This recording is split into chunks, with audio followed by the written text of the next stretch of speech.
lessons for hours and hours. I'm just a kid again, doing what I did again, singing a song. When the red, red robin comes bob, bob, bobbing. When the red, red robin comes bob, bob, bobbing. When the red, red robin comes bob, bob, bobbing along. Well, good evening. Hello, and welcome to the latest Red Robin Podcast Weekly, which is, of course, powered by our good friends at ~360 Chartered Accountants and Budget Tyres Auto Centre. As we speak, Joe is getting ready to be paraded around the sex clubs of Prague as he heads to foreign shores for his stag do. So it's been left to me to guide you through this week's Red Robin podcast. And tonight I am joined by a friend of the podcast and Hull Kingston Rovers super fan, Craig Eskeret, podcast debutant and good friend of mine, Carl Smith, plus Roy Gibson from the Twitter account Castleford Tigers Stats joins us to help preview Friday's round 3 clash against Castleford. And 𝗪𝗏𝗄𝗏 will be joining us to share all the latest going on at the Rovers supporters group. But we kick off at the John Smith Stadium, where Rovers suffered their second defeat of the season in what can only be described as disappointing fashion. Rovers ultimately had no answer to Huddersfield's power up front and did not worry the Giants when in possession, with the performance replicating our Super League opener against the Wigan Warriors.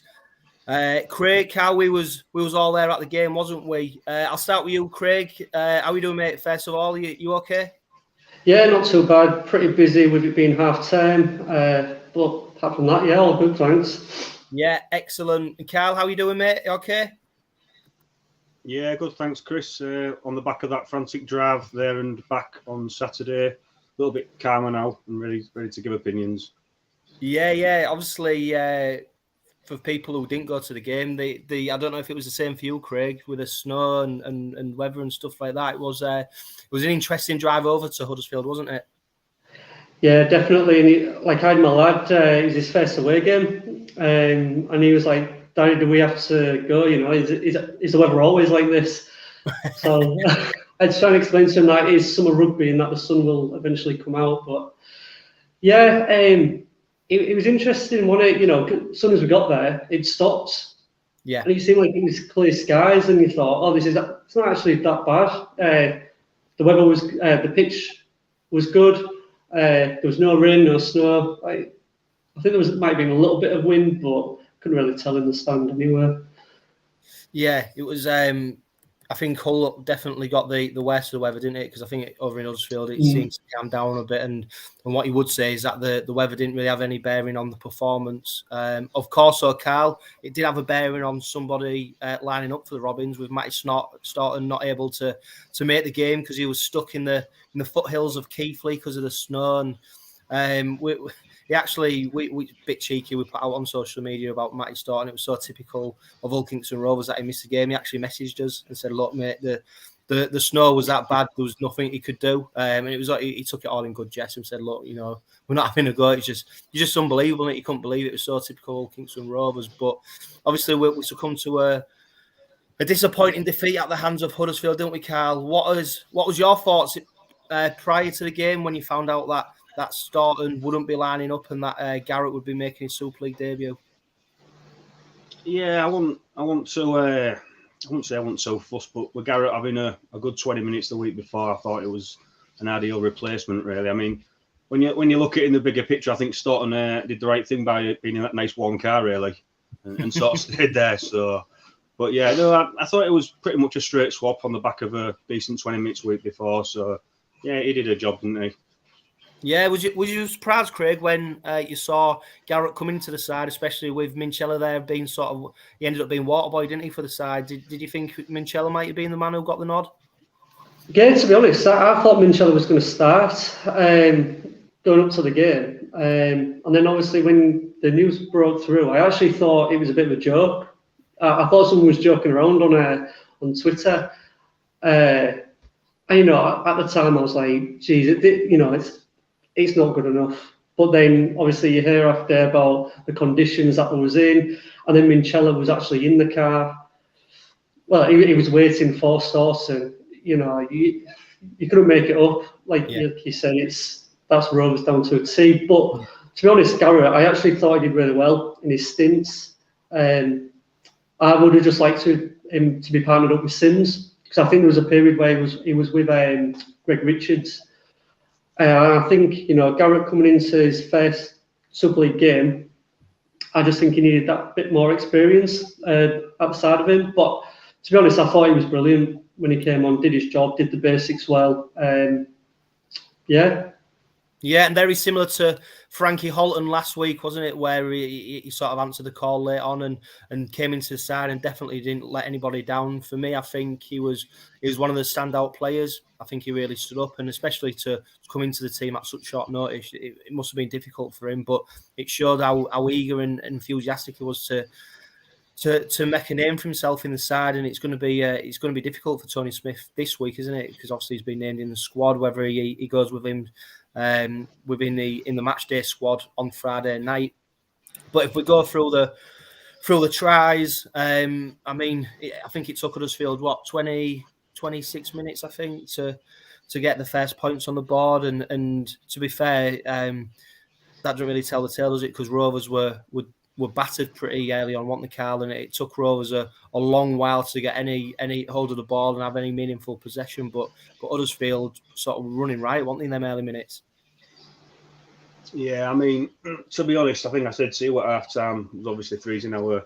You'll know what's off, and I thought it could have been a few more really. I mean, the tries they did concede, there was soft, wasn't there? And there was a bit of Rovers hold in there, but it's only 2 games in, so let's see how we go the next couple of games, and hopefully we can pick up a little bit. But yeah, there was soft points, wasn't there?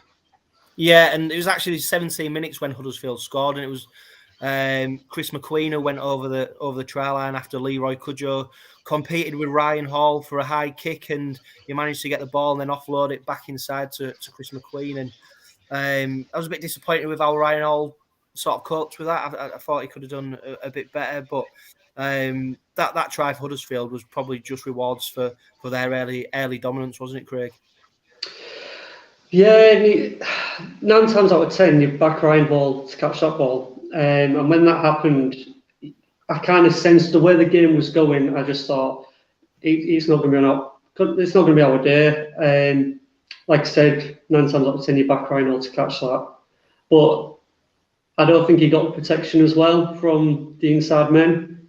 I thought they could have done better when I've had a look back. So yeah, it was a bit of a poor start. Yeah. And you know, Huddersfield definitely started to stamp their authority on the game, even though the scoreline might not have reflected. And it was actually Rovers, wasn't it, who looked like they might go over the line. But what a fantastic tackle by 𝗂𝘅 on 𝗂𝐿𝐼𝐿. You know, anytime you get 𝗂𝐿𝐼𝐿 sort of steaming onto the ball near the try line, you expect him to go over, don't you? But you don't expect him to be tackled by one of the halfbacks, especially someone as small as 𝗂𝘅. But what do you think was going wrong for Rovers, Craig, in them early stages of the game? Why don't you think we was able to get more of a foothold in it? Was it Huddersfield's dominance down the middle, or was it simply Rovers just looked a bit lacklustre and out enthused by Huddersfield? I think there was a bit of lacklustre, but some decision making. I thought there was a couple of times where we was kicking quite early, and it was on their line. I remember Jez Litton doing it once, and it went out. They got possession of the ball, went downfield. I think Abdul did it. I think it might have been the second or third tackle, trying to get him off guard. And there was just things that just weren't working. It was just not coming off. There was the one where Abdul passed out to Mikey Lewis. If he caught it, he was running through, and again he dropped it. So yeah, there was some decision making, some lacklustre, you know. And then Huddersfield just got the momentum, and we couldn't get it back. Yeah, and Carl, do you think it was the forwards? Was they not doing enough? Was they not fronting up in defence as well as attack? Because the Huddersfield pack was certainly making meters at will, really, weren't they? And there was obviously in defence, they was able to close us down because Abdul and Lewis, you know, hardly got any possession. They was pretty much starved of it, weren't they? But we seemed to be outfought in the middle of the pitch. Yeah, I mean, I think we spoke about it during the game, Chris, didn't we? I mean, there was a couple of times where we turned the ball over, and within 2 or 3 plays, they were straight on our try line. And for me, it's a little bit soft defence, but when we are attacking, there's I know we've got a bit of a philosophy at Rovers where it's expansive play and get the ball out wide and get your half-backs involved. But I think on a game day like that, when it's wet, cold, we need more than that plan A. We need a plan B. You know, I know sometimes, you know, we go by the passing and the expansive play, but I think if we're going to move forward as a team and as a club, we need to have more than plan A. And getting up that field on wet, muddy days like that and cold days, we need them forwards on the, you know, really going forward and getting our halves on the back of that, and basically doing the hard graft that, you know, we need to put in more often rather than the flashy play all the time. Yeah, and did you think Matty Staunton was a miss, Craig, and as well as Tom Garrett did? Do you think if we had Matty Staunton out there, you know, it could have been different in that first half? It's all ifs and maybes, isn't it? But for me, I really like Staunton. I rate him quite highly. For me, I think potentially if he played every game, he's got a run in for like the young player of the year. Like, I know it's a long season, but I rate him that highly. The way he came on last year, playing prop, and he's for me, he's not a prop, but he looked the part. You know, I do think he was a miss. Yeah, but I don't want to knock it. I don't want to make that into a negative for Garrett, because I do think Garrett did do okay.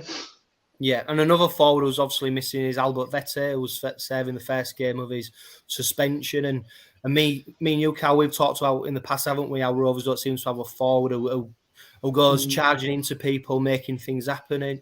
I think we see it a bit with 𝗂𝗵𝗁, but I think sometimes it's a bit out of control, and he seems to be more of a cheerleader than he does as a frontline prop sometimes. But for me, I thought we lost that impact player in 𝗵𝗿𝗶𝘁, and I think he was one of our biggest misses on Saturday. Yeah, I mean, like you say, I think we did miss him a little bit. I mean, he's started the last few games, hasn't he? And he's looked decent. And to me, it looks like he's dropped a bit of timber down there as well, which he probably needed to do. So he was just getting that momentum, and then obviously he's picked up this band. So yeah, I think he definitely was a miss. 100%. Yeah, I mean, if we go back to the points being scored, and I think Rovers were pretty much done for, weren't they, at half time? I think the pressure finally took its toll, didn't it? And we saw Rovers sort of buckle under the relentless pressure. Luke Yates coasted under the sticks, you know, almost unchallenged. That was for their Huddersfield second try. Fair try. Josh Jones dummies his way over out wide, which was disappointing because it came from a dropout, didn't it? After Ricky Luatelli was able to claim a high kick unchallenged. And it's pretty, that display there was pretty much symptomatic of how passive Rovers were playing and how easy Huddersfield were able to make yards and make things happen. Russell converted both the tries to give Huddersfield a 16-0 lead at half time. And I'll be honest, you know, I thought, you know, normally a game where Rovers are 16-0 down, you do still feel that Rovers have a chance. But on Saturday, I just didn't see anything in that first half, Craig, to make you think that A, there was going to be a fight back, and probably B, that Rovers were going to be able to stop conceding points.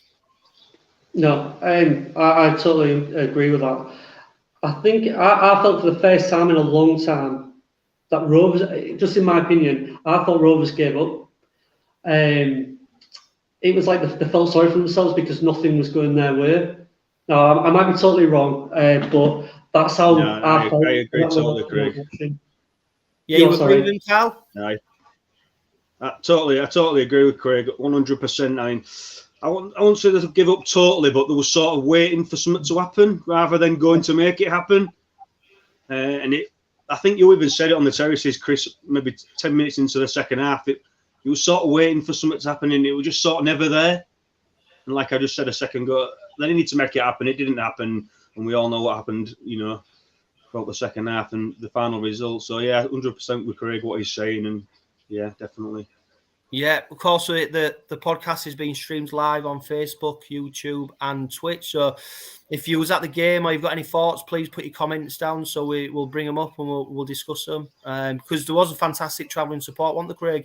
You know, Rovers fans travelled over in good numbers in pretty terrible weather conditions. I reckon there was a good 800-900 there, maybe touching 1,000, and you know, there was a lot of disappointed people. I saw the BQ at half time was definitely large, where the people were drowning the sorrows a bit, because it was a lacklustre first half performance. And one player I want to touch on who doesn't seem to be having much impact in the game, and I think there's a lot of reasons probably why, is Jordan Abdul. I don't think we've seen anything from him yet to suggest that he's recapturing the form of last season. I understand that, you know, Wigan, Huddersfield, that they are dominating us, and they're preventing our backs from getting the ball, and when they do get the ball, they're under a tremendous amount of pressure. But even the kicking game seems very basic at the moment, and I don't know what you think about Jordan Abdul.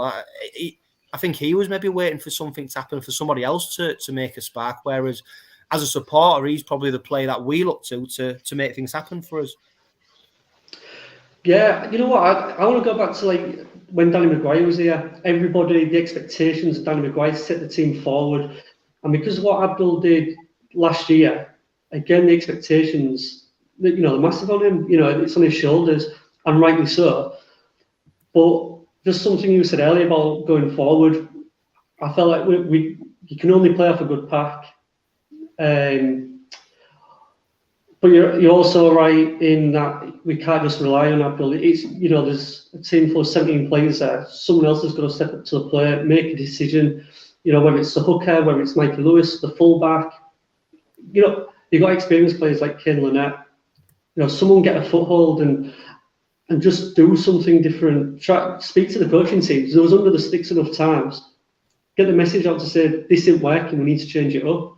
But again, with Abdul, he is the leader. He's the leading half back there.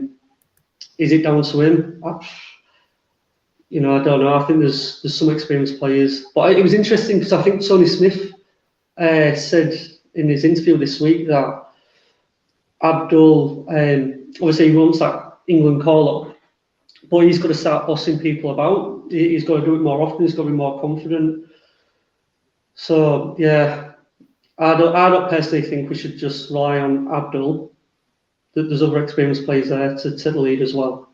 Yeah, I mean, we saw last season, didn't we, that when Abdul owns the game, he can win it single-handedly almost. You know, he's definitely got the ability. So, you know, hopefully he will spark soon. And Rovers were quick out the blocks, weren't they, in that second half. I think Greg Richards managed to win us a penalty early on, and you thought, you know, come on, lads, we're getting back into this. But it never really got going again in the second half, did it, until much later on in the second half. And I think it was much of the same, wasn't it, Carl? I think Huddersfield maybe took the foot off the gas a little bit. I don't think they really needed to step up, and I don't think Rovers really applied much pressure. And although you thought, you know, get him in at half time, give him good talking to, nothing seemed to materialise, did it, for a while?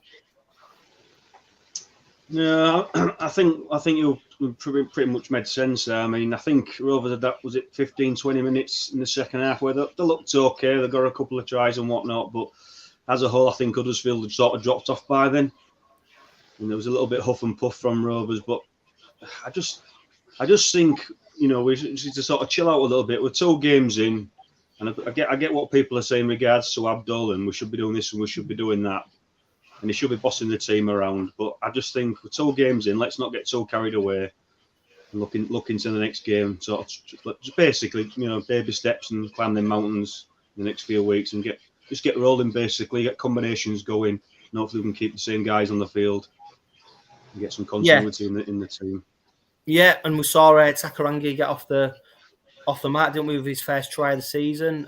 You know, it was a cute kick by Abdul that managed to put it in a good area for Takairangi to go over. And with 20 minutes to go, they made the score 20 points to 6. So they probably left it a little bit too late, didn't they? Because then we started to see, you know, some of the play that we've become accustomed to last season, where Rovers seemed to have a bit more urgency. And that was followed by a try from Mikey Lewis, who showed some really good skills, didn't he, to dribble over. I suppose, what do you think, Craig? Is Mikey Lewis been the shining light for us so far? I think he's mostly had his moments, his down moments, but it's hard to argue against him, because, you know, against Wigan, he showed that flash of brilliance. It was just off the cuff. He stood still, and he managed to just pull the dummy off and go for it. And then it was a bit of, you know, great play from him again. You know, the ball was on the floor. He backed himself, kicked it, backed his pace. You know, he gets the ball down. Obviously, he's still young, so you don't want to put too much pressure on him. But yeah, it's hard to go against that, to be honest. Yeah, and obviously, you know, Rovers looked like they was getting back into it, but there was never. I don't think Huddersfield were really ever going to be that troubled, was they? And of course, they scored the last try of the game, didn't they? With that man again, Chris McQueen, stretching out to score. After they withstood a decent amount of pressure from Rovers, but to be fair, I think the scoreline was pretty much reflective of the game. And like Carl said in that first half, Huddersfield probably could have scored a few more points. So there's a lot of unhappy people, weren't there, in that away end at the final hooter, because I think people were a bit pissed off really about what they'd just seen. And I think it wasn't necessarily losing. I think it was the style, the manner, how we lost. And I think there was a lot of people at the end, Carl, probably scratching their heads thinking, how are we going to turn this round? Because we saw Wigan pretty much dominate us, on the back of a couple of Sam Wood's errors. And then we've seen Huddersfield do exactly the same to us, albeit we're missing a couple of key players, 𝗵𝗿𝗶𝘳, Matty Staunton, Lachlan Coote, not featuring, throw Louis Johnson into the mix. So does it show to you, Carl, that once you take away a couple of the big name players from that starting lineup, Rovers start to struggle? Yeah, possibly, Chris. I get what you're saying, but again, for me, like I said a few minutes ago, it's not having this plan B. When the expansive stuff isn't working, we sort of go into the shell a little bit. I've said it before too. A number of games over the last 3 or 4 years. Yeah, we had a great season last year, but it can't be a flash in the pan, and we've got to adapt and move forward and win games and be competing in games in different manners and different types of ways of doing so. So I put my finger on it on Saturday when I said to you, when we're down in the dumps and we're sort of struggling a bit to get a field position, we need somebody who's going to come to the fort, whether it's some really, really big forward who's going to put himself about and make something change, something go our way. But we just don't seem to have it in these first 2 games this year. And I think we have been lacking that for a number of seasons, really. So something's got to give, hasn't it? Yeah, it does. And just 2 players that I want to touch on before we start looking ahead to our game on Friday is Ryan Hall and Sean Kenny-Dowell. And I've seen a few things on social media, people questioning, is it a season, 1 season too far for them? Are they past it? Obviously, they're at the end of the last stage of the career, aren't they? But I think fundamentally for me, I don't think I've seen them in an attacking position yet. I don't see.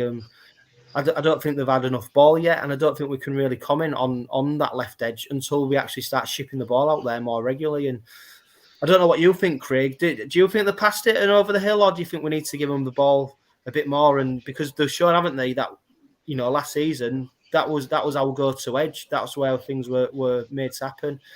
What do you think about Kenny-Dowell and Ryan Hall?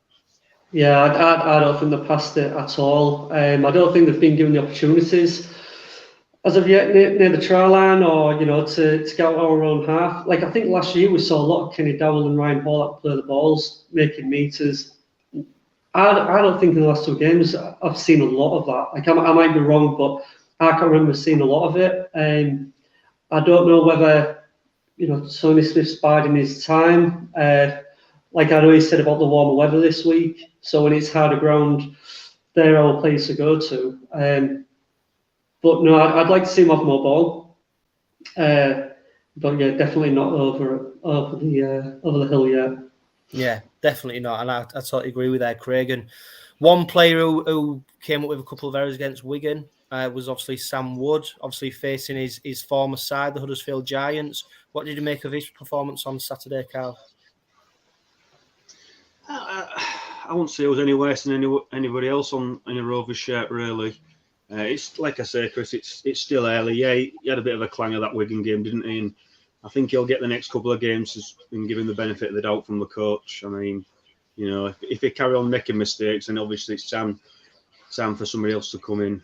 But at the minute, I think he was steady on Saturday without really standing out. But let's be honest, Nobody in that Rovers shirt did on Saturday, did they?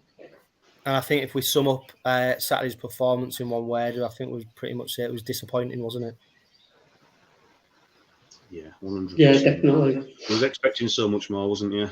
Yeah, so we ran a Twitter poll during the week and we asked whether Ethan Ryan should be named in the side for our upcoming game against Castleford. We received over 250 votes and it was overwhelming that over 90% of people said that Ethan Ryan should feature against the Castleford Tigers. Tony Smith announced his squad today for Friday's game. I'll just take you through it now. The 21-man squad is number 3, 𝗵𝗲𝗶 𝗥𝗲𝗏, number 4, Sean Kenny-Dow, number 5, Ryan Hall, number 7, Jordan Abdul, number 9, 𝗵𝗵𝗶𝗄 𝗨𝐿, number 10, George King, number 11, Dean Hadley, 12, 𝗀𝗇𝐿𝗀, 13, Matty Staunton, 14, Jez Litton, 16, Corbin Sims, 17, 𝗿𝗵𝗿 number 19, Will Dagger, number 20, Mikey Lewis, 23, Ethan Ryan, 24, Sam Woods, 25, Greg Richards, 26, Tom Garrett, 27, Frankie Holton, 28, Will Tate, and 29, 𝗵𝗄𝐿𝑇. And the players who are missing out, of course, are Lachlan Cook again. Ben Crooks is, of course, still injured. Louis Johnson's recovering. Will Maher was expected to feature against Castleford, but it's a game too soon for him. 𝗵𝗿𝗏𝗏 is out suspended.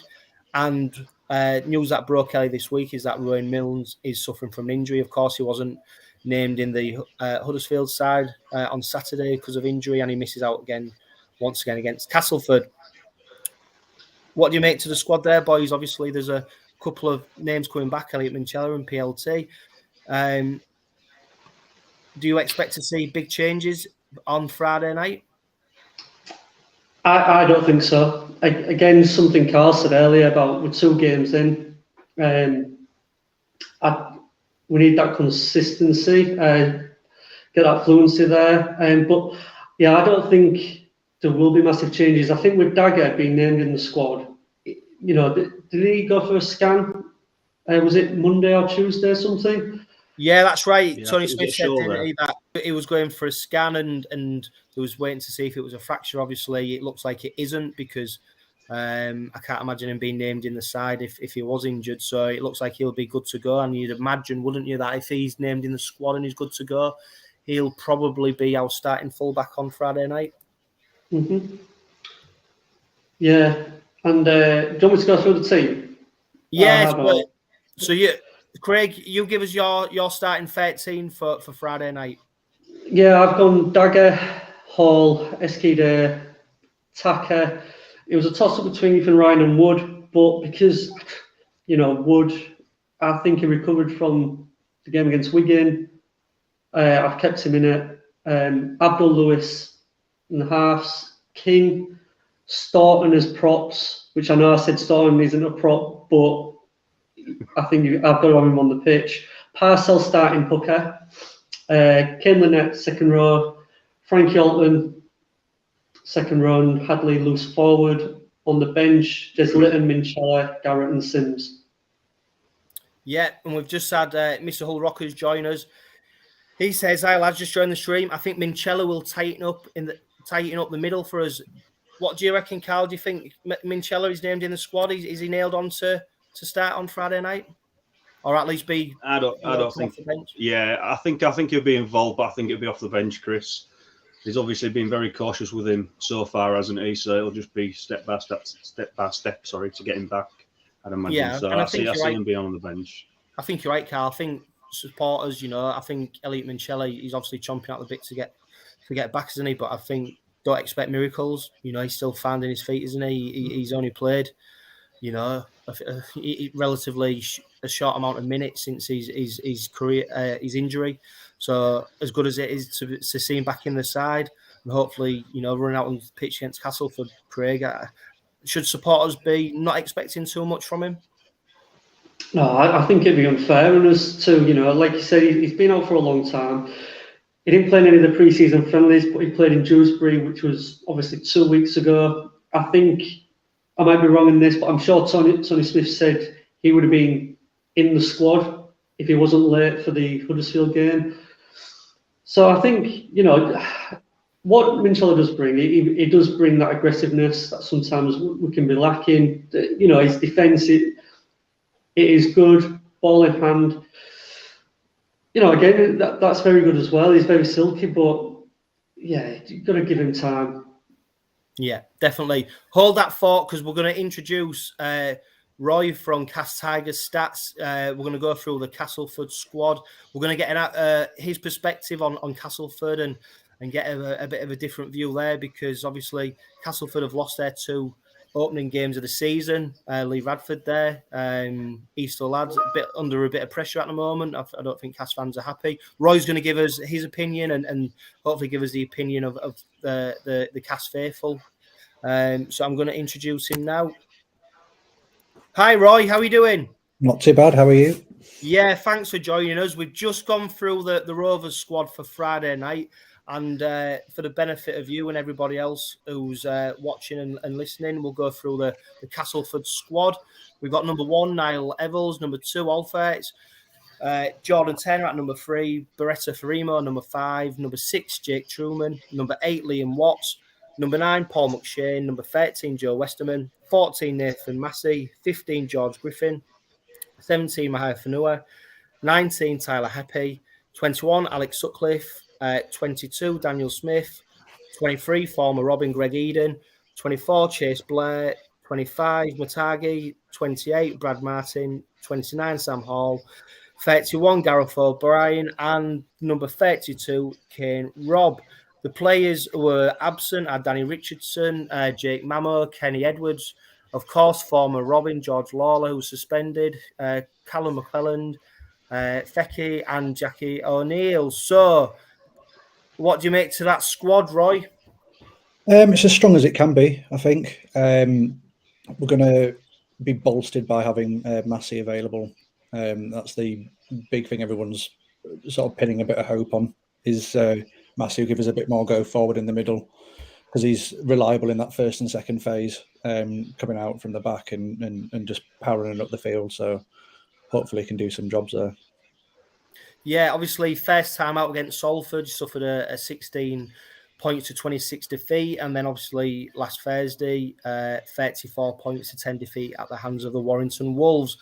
There was a lot of optimism, wasn't there, about Lee Radford coming in at Cas. I've seen all the stuff on social media about new era, etc. There was a fantastic crowd, wasn't there, for that opening game against Salford.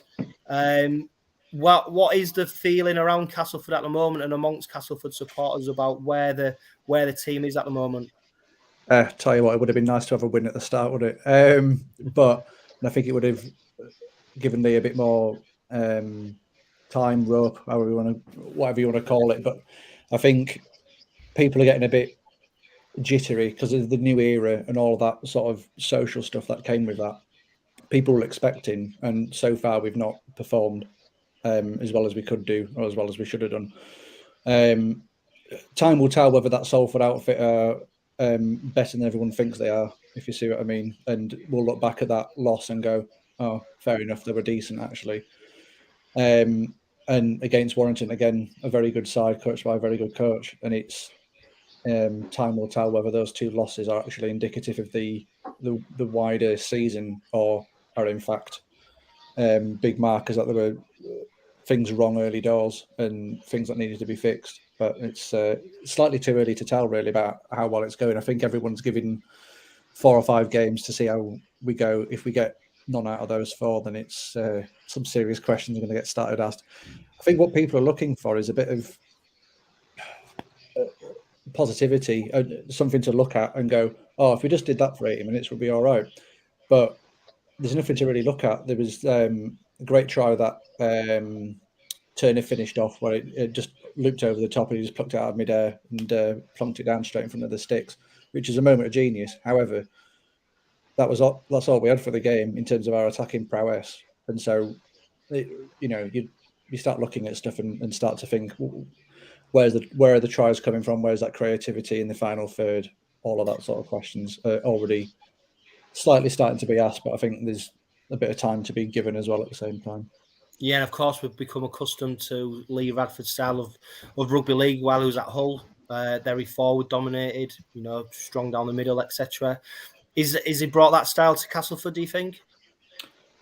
I think he's attempting to. I think the problem is going from such a 𝗵𝗶𝗀 thing, which was play from the back, use the backs, use the wingers, use your centres, straight from tackle 1, tackle 2, to go through into a up the middle 1, 2, 3, possibly even 4, and then on your 5th you're looking at kicks and your backs to do the jobs. It's a very big gear step change. It requires 𝗵𝗿 to do vastly different stuff to what he was doing previously, and I can already see that in the stats that he's doing things that he wasn't doing under the DP era. But it's, can we do that with the personnel we've got, or were we too specialised under DP to play his way and without totally getting rid of the whole squad and starting again, which I don't want to do. But are we in danger of trying to play a game that we don't have the players specialist enough to go and do that with? I don't know at this stage. Yeah, and I was going to ask you about that because if you check out Roy's Twitter account, it's at Castleford Tigers stats. I wish some at Rovers would do one similar, because it'd make my life on the podcast a lot easier if someone was able to do these stats. But do the stats back up?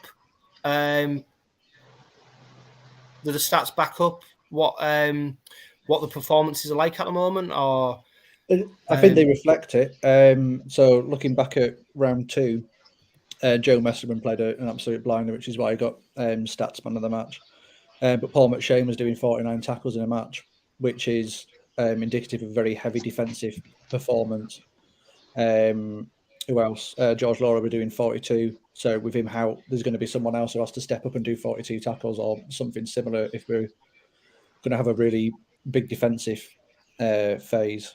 At the moment, 𝗵𝗿 is he would run from dummy half normally, so he'd pick his opportunity, not every time, but if the job was on, he would do that. We had 2 people run from dummy half whole game, and that was Firmino and 𝗵𝗏, and they were the 2 people who did it. No one else did it, and it's whether that's a instruction from Lee not to do that at all through that phase, or don't know. Our offloads are massive at the moment. So what we're looking for is that second phase in collision. So bang straight into the tackle and then looking for someone to offload that and then break through as that cluster of players are holding onto that big forward, presumably. And we seem to be doing that relatively well, but it's not necessarily translating in the average carry gain stuff. And so compared to the rest of the Super League, our carry gains are not brilliant. I think there's only probably Toulouse and Hull FC that are doing worse than us in that particular metric, and it's such an important metric because if you're doing well and you've got ball in hand, you're making 8-9 meters, then you're winning games. If you're doing 6.7, 6.9, you're not winning games, and it's sometimes you get wins where you're not doing that and your kick game's been good, or you've just had a bit of a freak game. But more often than not, if you're getting above sort of 7 to 8 average carry gains, then you're winning games, and we're just not up there with the very simple metric of getting a ball and moving it forward. But via the player, we're just not quite doing that as well as everybody else is. Yeah, and I expect Friday's games to be very close. I think Carl and Craig are probably in agreement with me.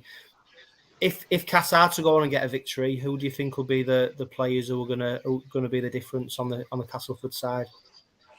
I think 𝗪𝗏 having that game out and coming back is going to be massive. 𝗵𝗿, I think, needs to take a slightly more ownership on the field. I know he's club captain as well now, and he just needs to own the field, whether he feels like he's got the authority to do that or not. But 𝗵𝗿 is one of those players that has the ability to drag a game by the scruff of its neck and give it kicking and screaming, almost single-handedly win games. Just by what he sees on the pitch and enabling other people to play. And it's one of those things, when you look at the team sheet, you just think, that's decent. That's a decent side with decent players in all the positions. They should be able to put something together, but both yourselves and us are struggling to get that cohesive play going forward and putting results together. And I think it's going to be tight, very tight. I think I predicted by 6 for us, but I mean, I'm a manifesting. I don't know. But it's going to be massively tight, I think. I'll be very surprised if it's by 12 by either side. I think it's going to be one of those slog games. Craig, I'll just come to you. Obviously, Roy just mentioned there that when you put the team down on paper, it's quite strong, isn't it? You look at the players and they've all had, they're all experienced. That's one thing that you would say. From your point of view, Craig, what do you think Rovers need to do to beat Castleford on Friday? We need a very good kicking game. Turning players like 𝗵𝗿𝗶𝘀, keeping them in their own 10, 20. Stopping Paul McShane. He always has a really good game against us. He does things. But obviously, like Roy said, the style might not suit him right now. But again, it is early days for Cass. But I think we need a good kicking game and trying to stop their wingers, centres, making meters into our own half, really. Yeah. And Roy, I just want to ask you about a couple of players who obviously come from our nearest and dearest rivals, 𝗵𝗿𝗄 and 𝗵𝗿𝗄. How have they been doing? Because when I saw against Warrington, they didn't look the fittest at the moment. No, and I was listening to Lee Ratchford's pre-match for this as well, and he was saying the match fitness is getting there. I would have hoped it would have been further along, but it's just that's indicative perhaps of pre-season at the moment when you get 2 games and that's it for the hitting out. I'd like to see that pre-season a bit less so and a bit more so, and the whole season sort of truncated just to allow a better performance per game throughout the season. But be that as it may, everyone had the same sort of thing, didn't they? They need to. The thing is, we've got other wingers and other centres to move about in those positions, which is one of the good things that Lee Ratchford has brought in. That we've got when they're fit, 𝗥𝗏𝗱, 𝗂𝗏𝗂 we've never seen really. And although when he had a pre-season, it was apparently really good. So I'm hoping one day he'll be fit and get to play. And then, 𝗥𝗏𝗱 speaks for himself. He, again, has the ability to destroy teams. He also has the ability to destroy our team sometimes. But it's... win you or lose your game. Right, definitely. Yeah, exactly. And so it's... I'd like to see him back playing on the wing, because on the 2017 season he was just insane. He could give him a ball and just do anything, and I think sometimes in the final 10 across both games we've just lacked that ability to do something a little bit special near the line and get over. Yeah, and I think Friday will be very interesting if Rovers manage to click into gear, because I think you've got 2 very contrasting styles of rugby league that are potentially going to be played on Friday evening. Are you travelling over, Roy, for the game? Are you going to be watching it on Sky? I'll be watching on Sky, I'm afraid. Yeah. Not too much family commitments, I'm afraid, but it's looking forward.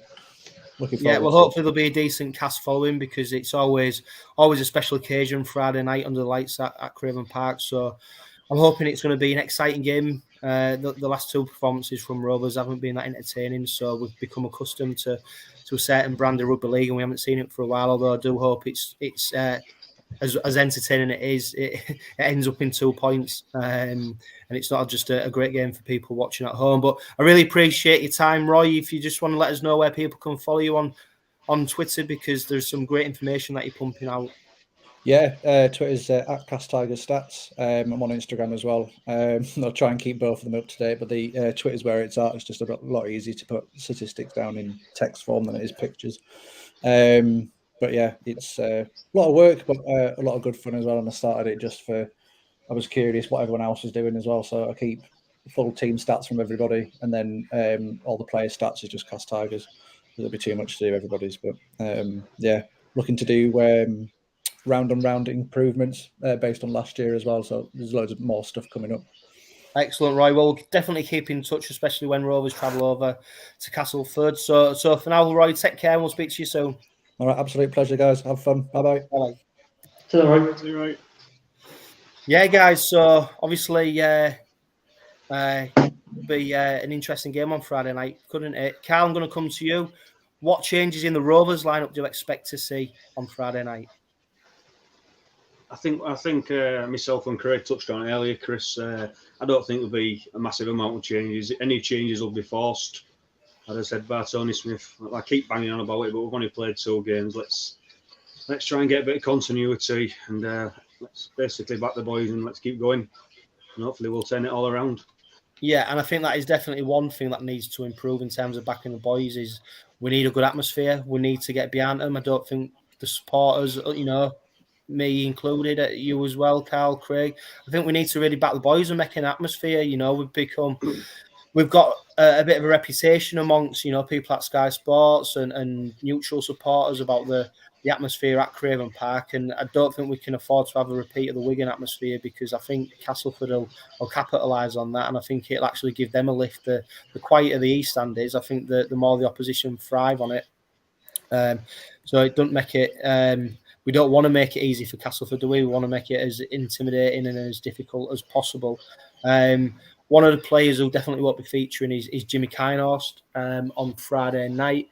I expect that Matty Staunton's going to come into the side, isn't he? So it'll be interesting to see who misses out, because with the way that Tom Garrett and Frankie Holland have played, I think they'll be definitely in Tony Smith's thinking.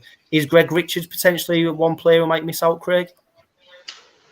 For me, yeah. Especially with Minchella back. Literally, that was a straight swap, Minchella for Richards. In my opinion, I think Richards is still finding his feet. And again, it's hard because Rovers have lost 2, and you could say that about a few of them.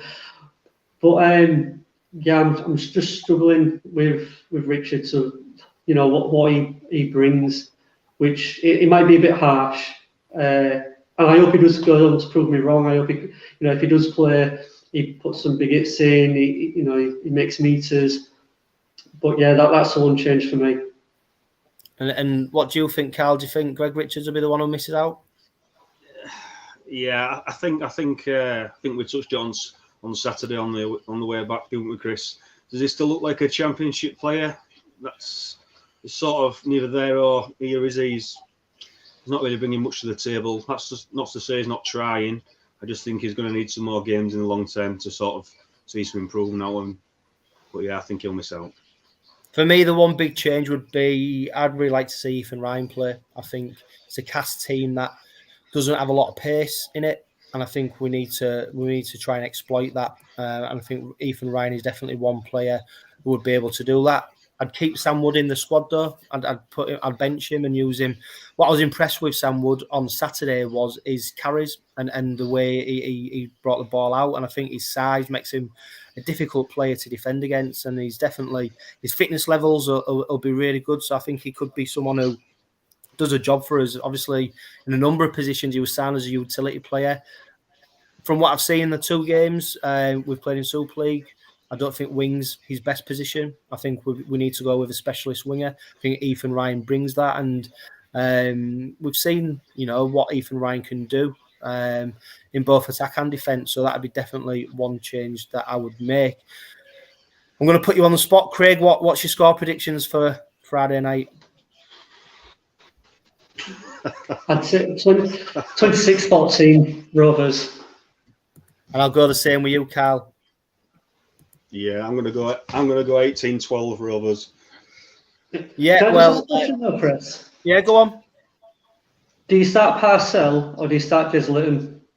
Well, that's a big. I know me and Joe have discussed this before, and for me, I think we look a lot better when 𝗵𝗱's on the pitch at the moment than when 𝗀𝗏's on. But I think that's I don't think that's necessarily down to the individual player. I think that's to do with the 𝗵𝗱 who's on the pitch at the time, the time of the game, etc. I think there's a lot of factors in that. But for me, I just like to see us start with 𝗵𝗱. I think 𝗀𝗏 is much better coming in as an impact player. You've seen how he speeds up the ruck, his ability to beat men when he comes on for 𝗵𝗱. I think 𝗵𝗱 just brings a bit more control to the game for us. So I'd start 𝗵𝗱. What about you, Craig?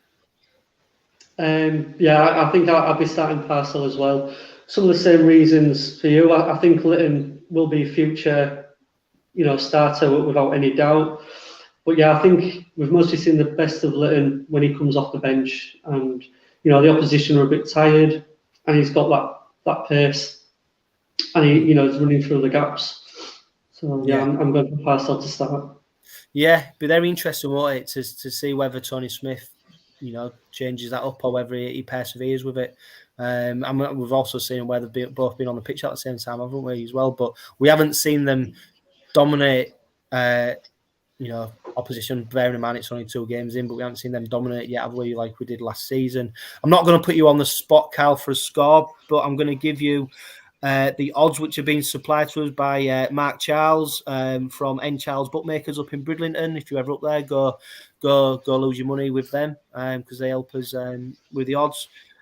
Outright winners: Castleford are evens, Rovers are 4-5 with a draw at 18-1. Castleford have a +2 handicap at 10-11. Rovers are the same. Winning margins: you've got 1 to 5 points. Castleford are at 5-1. Rovers are at 9-2. 6 to 10 points winning margin. Castleford are 11-2. Rovers are 9-2. 11 to 15 points, you start getting longer. You go 8-1 for Castleford and 7-1 Rovers.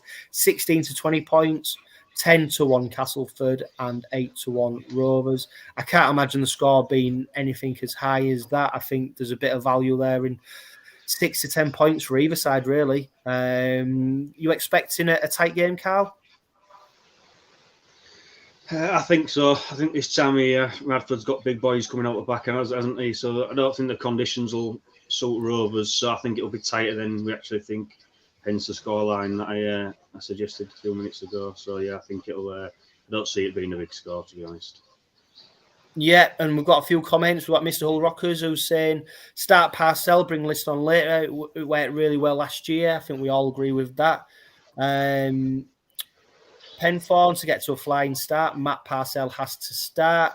Finley Clark, he agrees. He says that we need the fans to get behind the lads. I think that we've already touched on that. That's something that definitely has to happen. I don't think Rovers can play with a flat crowd. I think we need to be rocking that east stand. And Michael Morton agrees. Start with Parcell.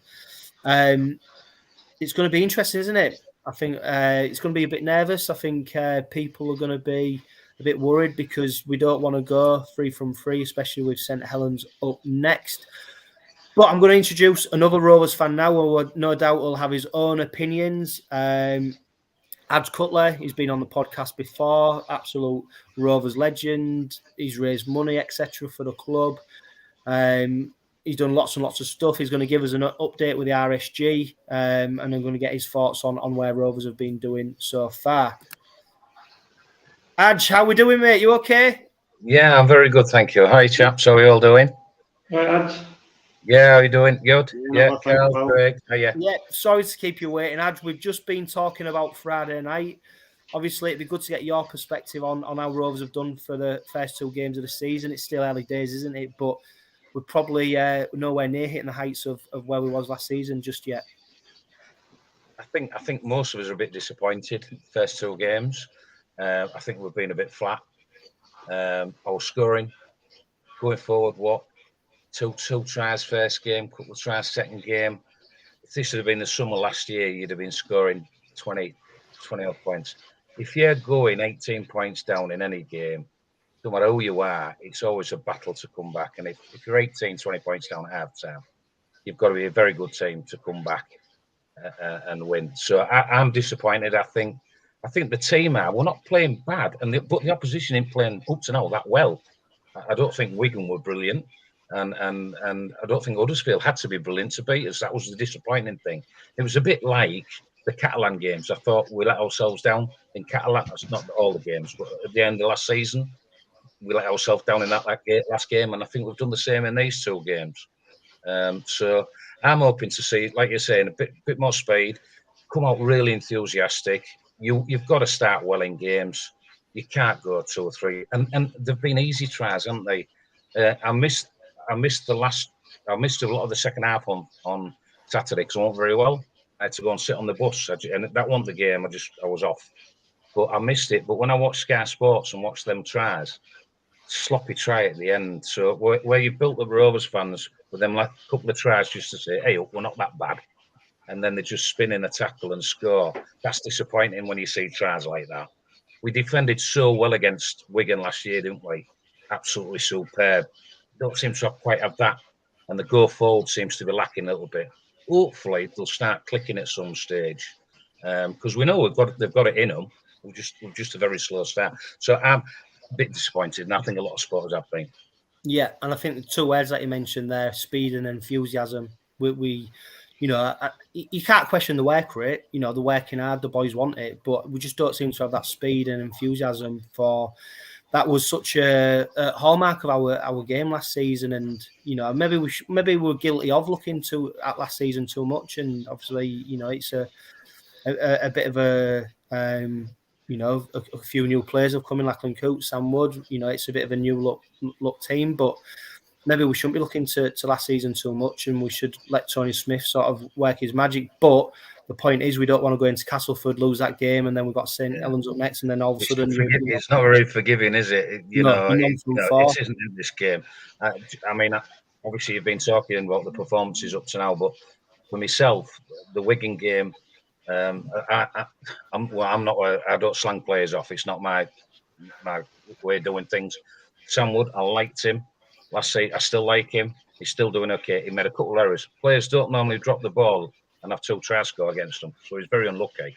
You know, you don't have that doesn't normally happen. So, and I think Tony was brave to put him in, and I think he was brave to play, so he did okay. So, whether he misses out this week, I heard you say he might go on the bench or whatever, but I think he might miss out. I don't know whether it's right to play him again, but he hasn't done anything wrong since. And then you have the 2 long-range tries. You know, one from a kick, that kick over. Who does that? Not many teams do that, do they?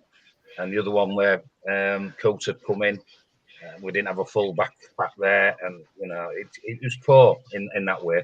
Huddersfield, I thought it was just very average. As I say, I missed most of the second half, but I think we improved a little bit second half. But as again, you can't go 20 points down or 18 points down. Simple as. Yeah. Not every week. You might get away with it once, but you don't. Yeah, you know? and I think you're definitely right. We need to get off to a fast start, don't we? We've got you on to talk about the RSG. I'm just going to ask you all one more question before we talk about the RSG. And Finley Clark's asked us, who do you think will start fullback, Dagger or PLT? I'll go to you, Adj, first. Do you think Dagger's nailed on for that starting spot, or do you think there'll be a change? Yeah, I like Will. I think I've always liked him. I think when he's had it, every time he's had an opportunity, he's technical. And I thought he dipped out last season a lot. And he should have played a bit more, I thought, because early doors last season he did really well. Phoenix, we're on about, aren't we? Obviously, young lad, hasn't quite proven himself. He's come from a championship club, etc. I went to Dewsbury. He did okay, scored a really good try. But is it a little bit early to put him under pressure, similar to Wood, etc.? That, you know, that's a lot to put on the lad. Whereas, you know, if you put Dagger there, you know what you're going to get, hopefully, and he's solid under the high ball. So I'd go with Dagger. Yeah, do you agree with that, Carl? Yeah, I think he's a trusted cover in for fullback. So I don't see why Tony would look anywhere else if Dagger's available. To be honest. Yeah, and Craig, if we're honest, it probably is. It is probably a bit too early for Phoenix to come, isn't it? Just at the moment. Yeah, I think. Was it a few weeks back when Tony Smith had said that he wouldn't hesitate to throw him in? But then I felt like looking back, he went back against his word because he played him on the wing, did he, against Huddersfield in the friendly. And I thought, you know, give him a chance at fullback, but he didn't. So I kind of made my mind up then that he most probably wouldn't feature at fullback unless we had some serious injuries. So I think Dagger's gonna be starting. Yeah. And I think definitely he needs to get a few more games under his belt, doesn't he? So whether we're going to utilise the dual reg with him, obviously the Rovers reserve game got called off last Friday. Whether he was going to feature in that or not, who knows? But I think he definitely needs to start getting some minutes under his belt. But Adj, tell us about the RSG, what events you've got coming up, and also how people can join, because I've seen a few tweets and social media posts about asking people to sign up for the RSG membership, etc. And I know you've also got some really good events lined up. So tell us a bit more. Yeah, I'm glad you've asked us, because we try to get it out everywhere, whether it's on the Rover sites or our sites, etc.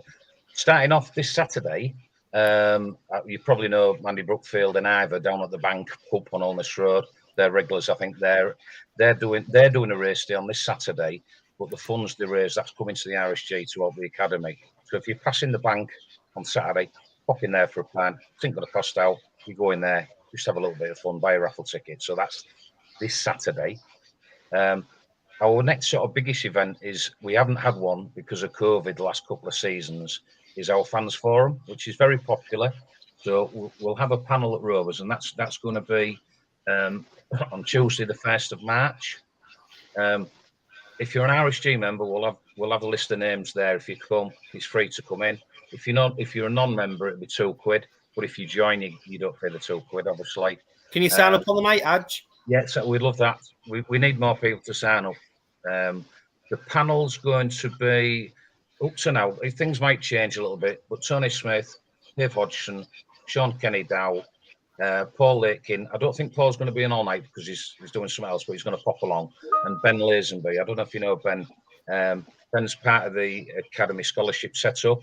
So when we're sort of reapplying for the Academy Super League status, he's putting it all in place. That's his job down at Rovers to sort that out.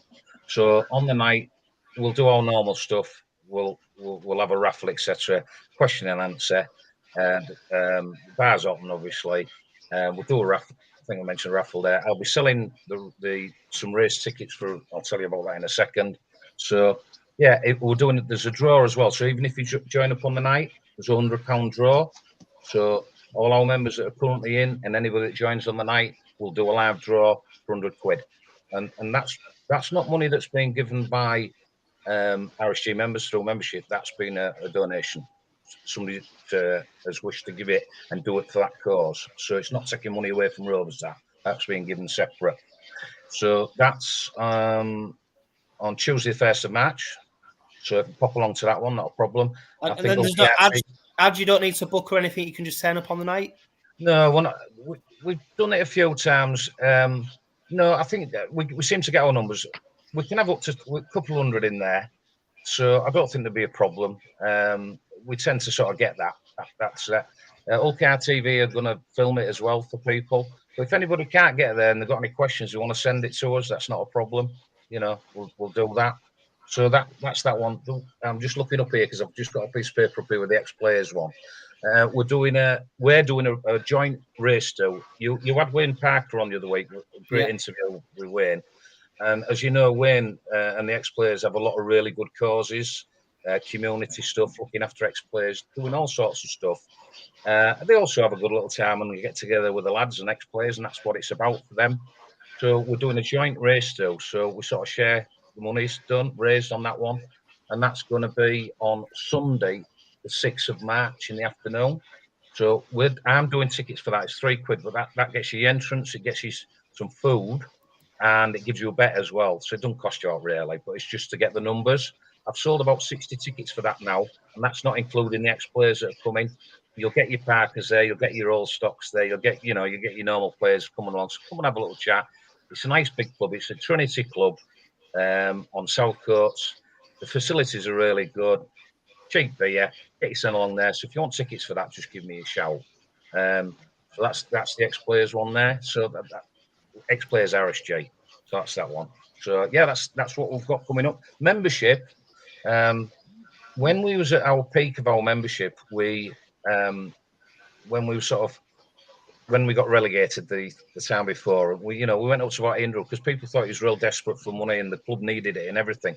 Membership started off a little bit. I think once you became back in Super League and there's Super League money and there's more things, but because that's why we've diverted to the academy and the scholarship. It costs a lot of money to run these systems, and Rovers don't get much help at all. You don't get loads of money from RFL and Super League.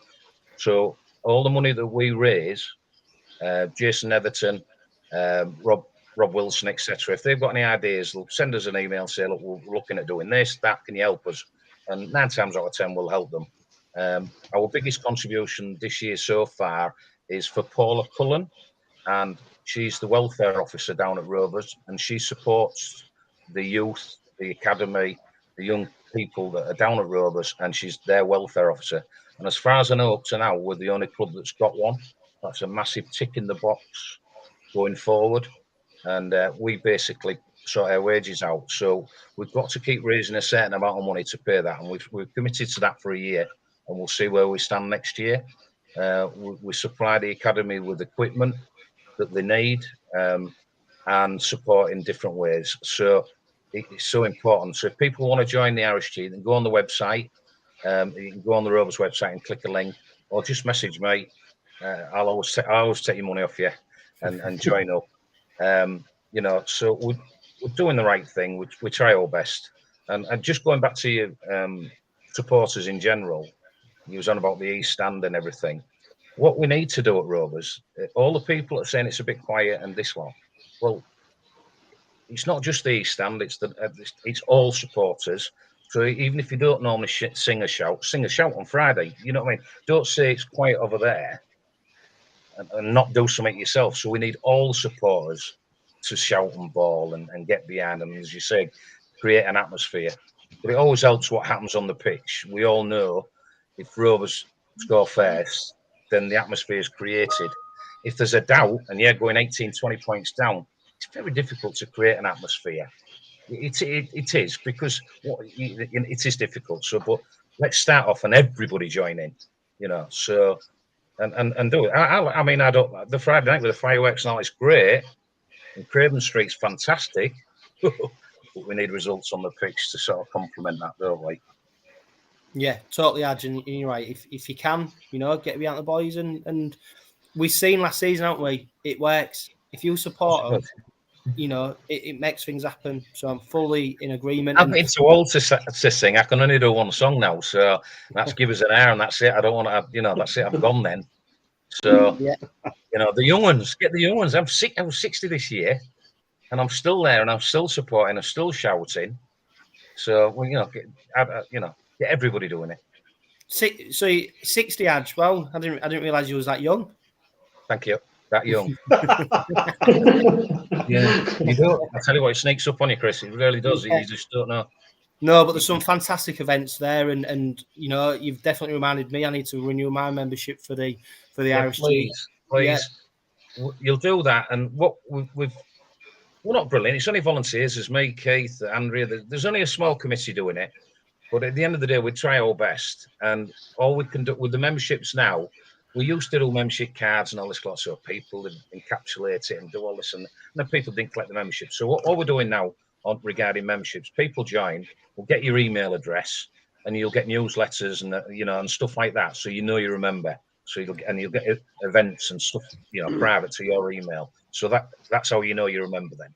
So it's only £10, and it really does help. And we have committed quite a bit of money this year. So if no more money comes in now, we won't have any money for next year to start off.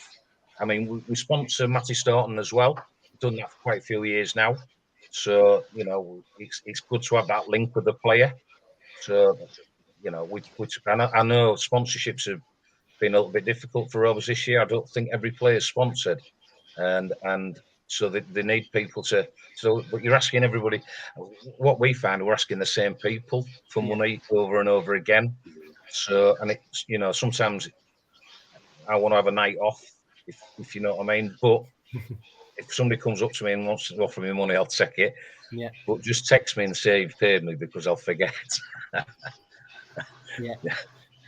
No, great work, Adge, and like you said, hopefully everyone who's listening to this and watching this will definitely take out an RSG membership, because, like you said, the money just don't go sit in bank. It contributes. No.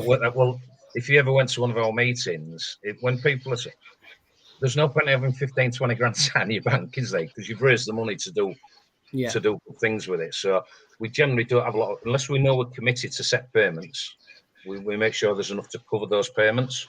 Yeah. But in the one-offs, if we've got 2 or 3 grand spare and they ask for something, and it'll benefit the young lads and lasses at the club, then why not?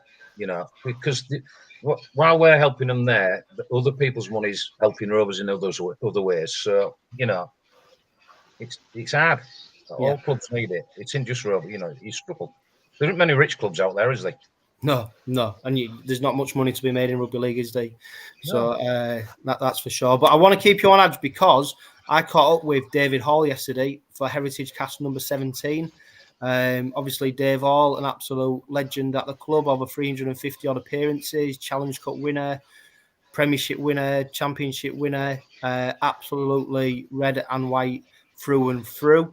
We're going to release Heritage Cast 17 with Dave Hall on Sunday, so it's a really great listen. We had some fun and games getting his technology sorted. Massive thanks to Craig Hall, who sorted it out for us. He spoke to his old man and Dave's missus Donna for sorting out his technology and all stuff like that. It was a right carry on. But I'm just going to give just play a little clip from the interview, because it's a really interesting insight into his time at the club.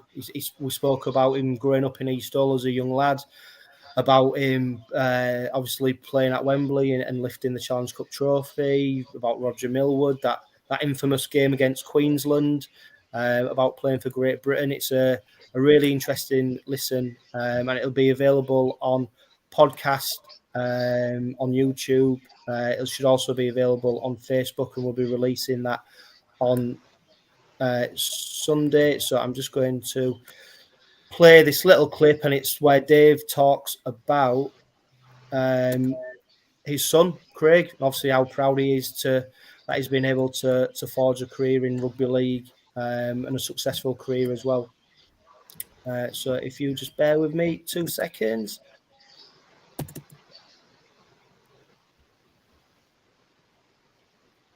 Him, to be honest with you, I think he's a great rugby league player. He's got marvellous ability. You know, he scores tries. His defence weren't always the best, but there's a lot of people like that. You know what I mean? But yeah, even now he's making us really proud. He's gone to Featherstone, and they absolutely love him there, and he's playing out of his skin. You know what I mean? He's still playing real well. His time at Rovers, you know, we loved it, obviously. All the family and all that. When he put that red and white shirt on, you know what I mean? When he's won at the KC, you know what I mean? Got a few man of the matches against Hull and that. Got really proud moments, you know, really. Like I say, he's coming to the end of his career, but he's playing so well at the minute and still loving his rugby. And we're real proud to go watch him. We really are. Yeah, it's been good, been very good.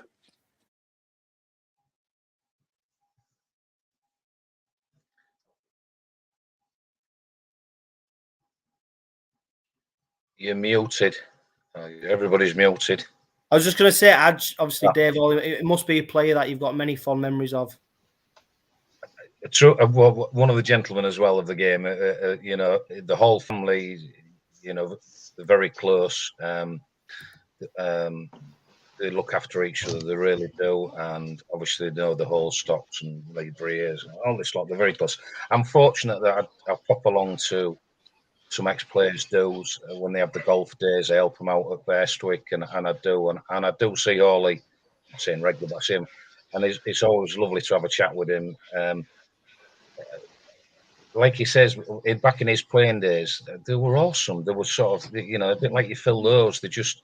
You watch them pounding down that pitch, and I don't like to be stood in front of them. You know, they're a bit frightening when they're coming towards you. And the skills they have now, I know it's modern, it's changed. I think we've had this conversation before, but I'm sure they compete well. Well, most of Rovers 81, 82, 83 squad would probably compete in Super League with the extra training. But Hawley, great pair of hands, just powerful, just a lovely man. Obviously, his lad.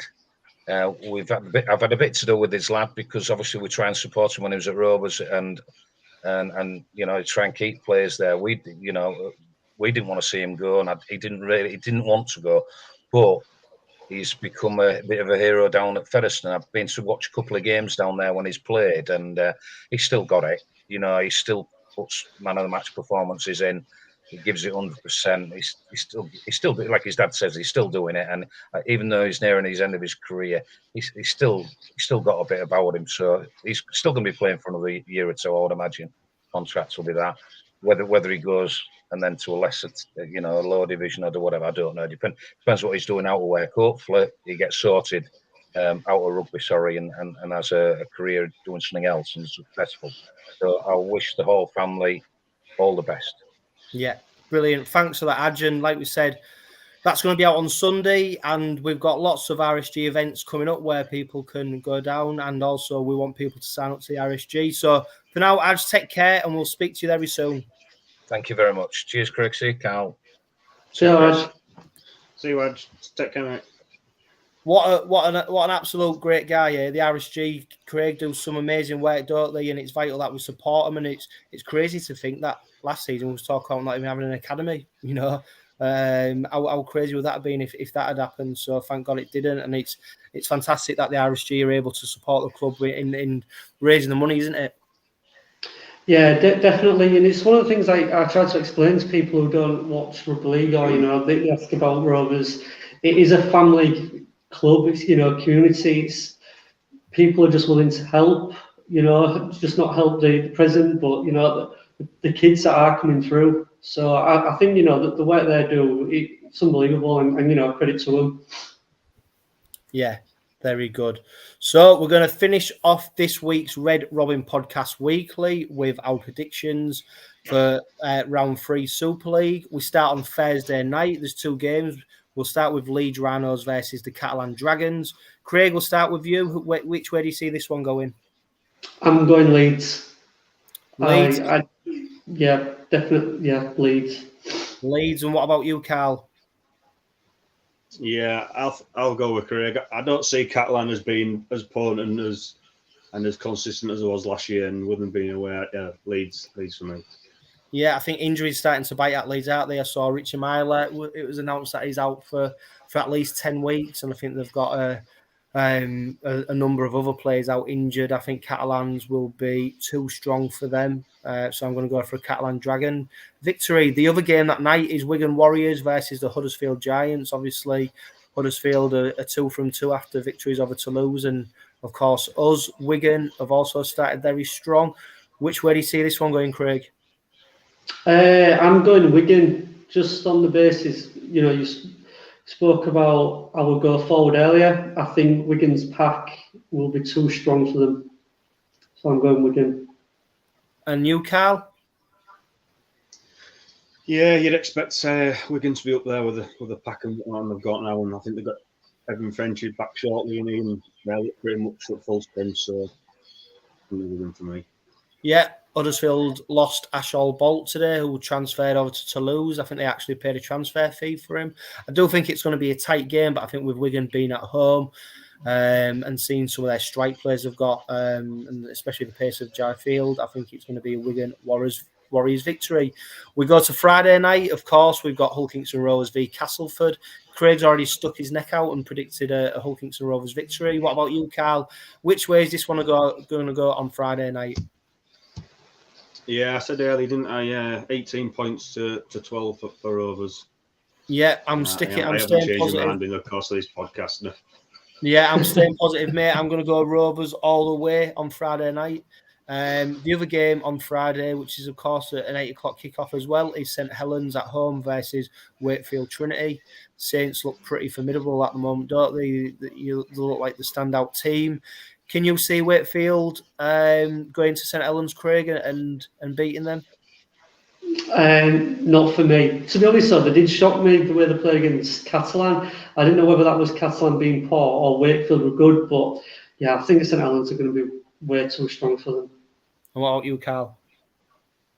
Yeah, it's a no-brainer. They're the benchmark, aren't they? So he'd be a fool to back against Saints, so it's Saints for me.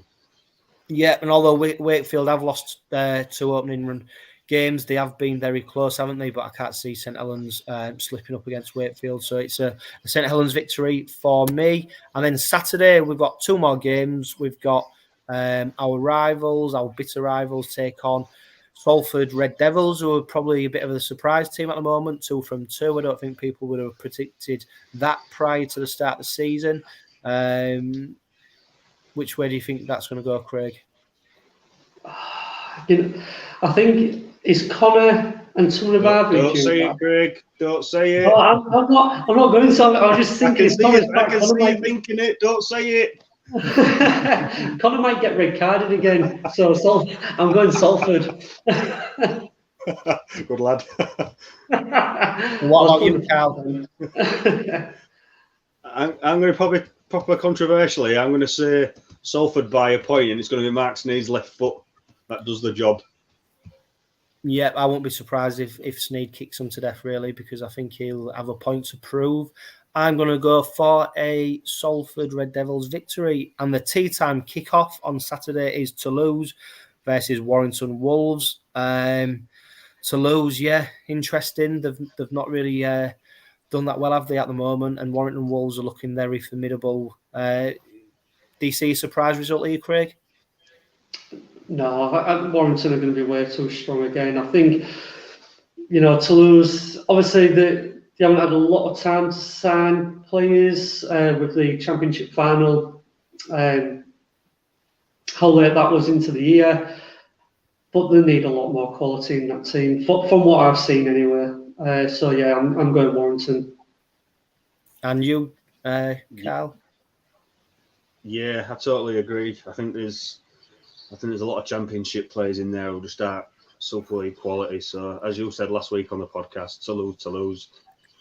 Yeah, I think that's a hat trick of Warrington wins there. So, thanks, guys. Thanks for joining us in the absence of Joe Appleyard, who no doubt will be looking forward to his stag do in Prague.